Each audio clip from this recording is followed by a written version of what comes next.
Blocka, what is up, guys? Randall here from Crypto Love, and today, this episode is inspired by Ivan on Tech. Right here, what the hell is happening to Bitcoin price? And what to do about it today. Now, before we get started, I just wanted to say thank you to everyone subscribing. Doing awesome. Thank you to everyone mashing on that like button. And for all you noobs out there, I was a noob once too, it happens. We have a webinar coming up this Sunday on everything you need to know about Bitcoin and cryptos. To get started, just go to crypto-love.com/webinar and you can sign up for it. So be there or be square. Now, what is going on? What is going on? What is this madness in the market? Holy cow, yesterday was like an exciting day. I just felt good for no other reason other than Bitcoin was just going through the moon. All right, and already at the gym this morning, people are like, oh my gosh, should I buy into Bitcoin? And I'm like, no, don't, because I want to buy more first. But seriously, don't buy Bitcoin unless you know what it's all about, because that's just silly. But when you find out what it's all about, then you're going to want to buy as much as you can, because it is the coolest thing since sliced bread. And yesterday was an exciting day. Bitcoin went up insanely. Okay, look at this. This is just the past week. Take a look at just the past week, okay? Starting out the week at a measly $10,700 per Bitcoin, okay? And then just going up, what? To a high of like $18,289. Little bit of a drop overnight. And then back up, all right? And that $18,000 was just on average between all the different markets. Because if you click this markets button, it'll show you what is selling at on all the different markets. And yesterday, there were markets where it was selling over $20,000 per Bitcoin. That's a lot. Now, that just got me thinking, because $20,000 per Bitcoin, it reminds me of this thing that everybody, when they're new to Bitcoin, they find out about the first Bitcoin transaction ever. Someone traded 10,000 Bitcoins for a couple of pizzas, and at $20,000 per Bitcoin. That's $250 million for a couple pizzas. Those pizzas better have been good. It's funny, because this guy's like, I'll pay 10,000 Bitcoins for a couple pizzas, maybe like 2 large ones, so you can make them yourself. I don't care, just bring them to me. I like things like onions, pepper, sausage, all that stuff. And somebody asked, what country do you live? Jacksonville, Florida. Go figure. Pretty close to me. And then he says 10,000, that's quite a bit. You could get $41 US right now.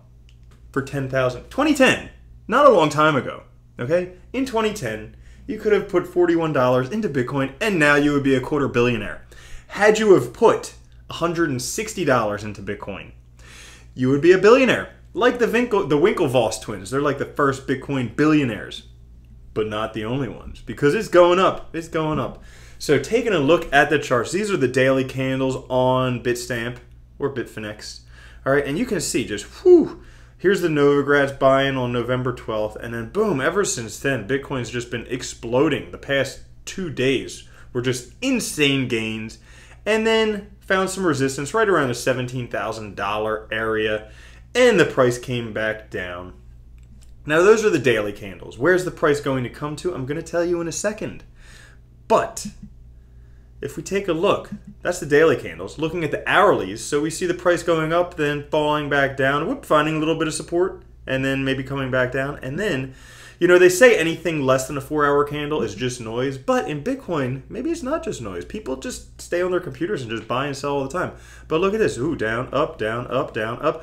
Where's it going to stop? Well, let's take a look. I don't know how to do all that stuff on TradingView, so we'll just have to do it on Bittrex here. I know, I should go learn. Sorry, smaller graph here. But if we take a look from the Novogratz buy-in all the way up to the top here, using a Fibonacci thing. Now, I should say I'm not a technical analyst. I'm a hobbyist, okay? I do this stuff for fun. But let's take a look at this. Okay, you put that there. These lines here, the 38.2%, the 50%, and the 61.8% are areas where we usually see support or resistance, okay? So taking a look, this first one, generally, a 50% pullback is pretty normal. So a 50% pullback would put us at like 11,000 somewhere, give or take there. However, looking at this 38.2%, would you look at that? It lines up perfectly with the 12,500. If we look at the 61.8%, it lines up with the 10,000. So those are a few areas where I would expect to find some support and maybe find some other whale buying into Bitcoin, okay? Because right now, there's not a lot of huge institutional money in Bitcoin yet. There's a lot of people who are waiting. I can't tell you the number of people who have contacted me who don't watch my channel, just watch my damn channel, but who don't watch my channel, and they're like, hey, you're into that Bitcoin thing. When should I buy in? When's the price going to be low? When, like, what's the price? What's going to be the lowest price where I can buy in? And I say dollar cost average, and they're like, no, I don't want to do that. I don't want to do that. Just tell me the lowest price. Tell me what the price is coming down to. And I'm like, dude, I can't predict the future. Just dollar cost average, damn it. Now, let's take a look at the order book. Now that I'm off of my soapbox, if we take a look at these are the buy orders. So we can see right here. So this is the first big section of, actually, whoa, I know, changing all the time. So we have around 14.6, we have some buy orders, and then we have some at 14.5, and then a big part at 13.5. And earlier when I was looking at it, also, there it is, 11.2, okay? So we'll take a look at that. So 14.5 we have right here, finding support right there. 14.2, again, just a little bit lower there. And then the 11.5 is right at the 50%. So there are a lot of people who are looking for a 50% pullback. Will Bitcoin ever be below $10,000 again? I don't know.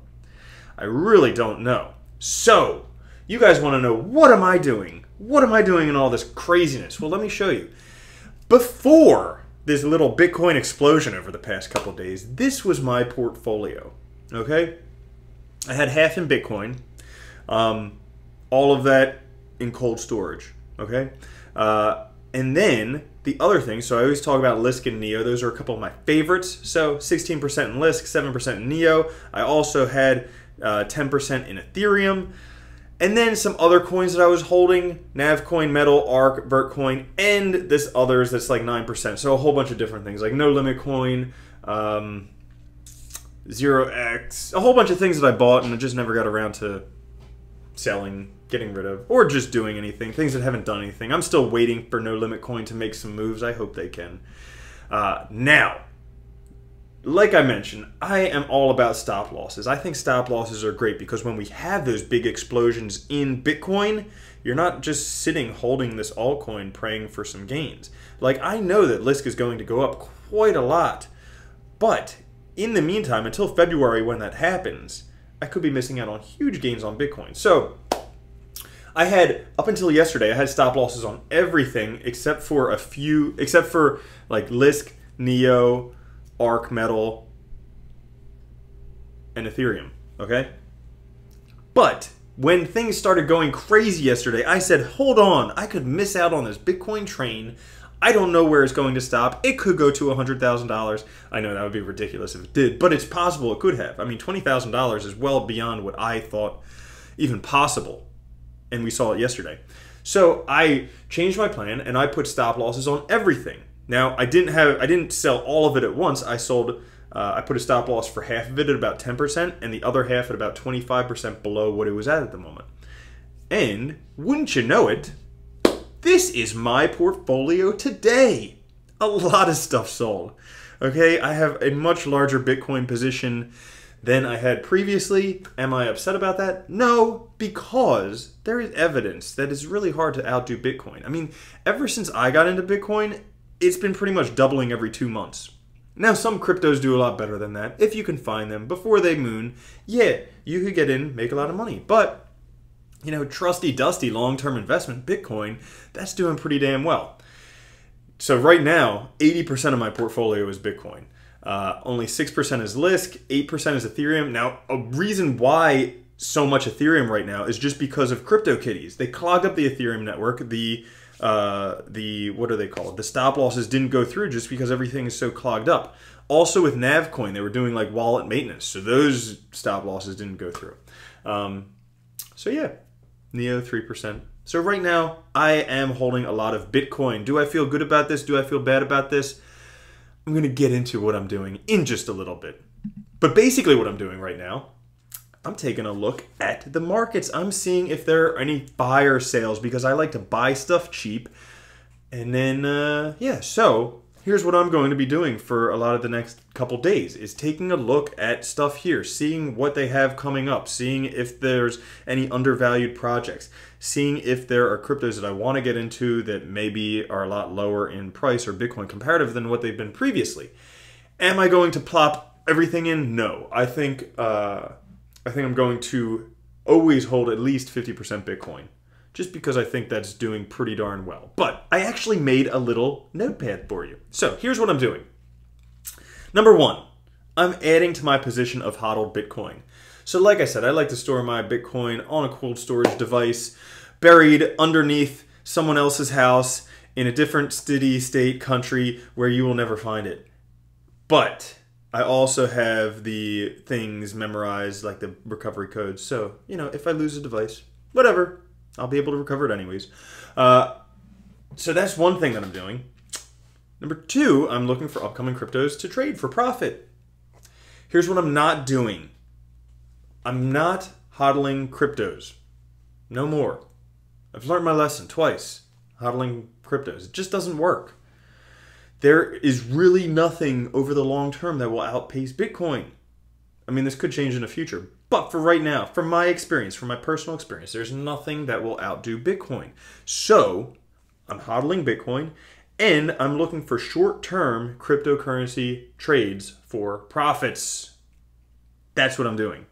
Now, you guys are saying, but you're crazy. Bitcoin is not sustainable at this price. You're just freaking nuts. Well, guys, Crypto Daily, he's a great crypto YouTuber. He's actually the inspiration why I got into doing this too. Because I said, this guy is funny as hell. I want to do that.